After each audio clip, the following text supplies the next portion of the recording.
তো দুপুরবেলা খাওয়া দাওয়া কমপ্লিট করে দেখো যে আচারটা করেছি সেটাকে এখন ব্যবস্থা করে রাখতে হবে। তো ওই জন্য খাবারটা কমপ্লিট করে নিলাম। এটা রীতিমতো মানে মোটামুটি ভরা কমপ্লিট, এক ভর্তি হয়েছে, সারা বছর খাওয়া যাবে এটা। আর এটা আমি অল্প গুড় দিয়েই করেছি, খুব একটা মিষ্টি কিন্তু হয়নি। তো এগুলোকে এখন এর মধ্যে ভরে নিয়ে রাখছি। আর প্রত্যেক দিন একটু একটু করে রোদে দিলে জিনিসটা আরও ভালো থাকবে। এর মধ্যে আরও মিষ্টি দেওয়া উচিত, কিন্তু যেহেতু আমি মিষ্টি খাই না ওই জন্য অল্প গুড় দিয়েই করেছি। একদম দেখো, আর ওপরে একটু তো মশলা দিয়েছি।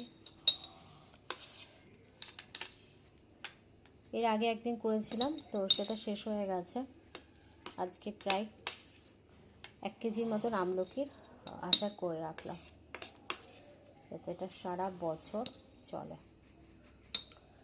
আর প্রত্যেক দিন কিন্তু রোদে দিতে হবে। এমনি আমলকি সেদ্ধ করে খাই, তো ভাবলাম যে না, এখন তো আমলকি শেষ হয়ে যাচ্ছে, হ্যাঁ মানে শেষের দিকে, সেরকম খুবই আমি এখানে কমই দেখতে পাচ্ছি।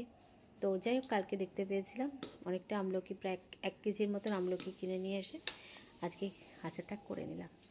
তো চলো, এইটুকু ভিডিওটা ভালো লাগলে প্লিজ লাইক করো, কমেন্ট করো, শেয়ার করো, আর সাবস্ক্রাইব করতে ভুলো না। চলো এখনকার মতন টাটা, এবার আমি রেস্ট নেব।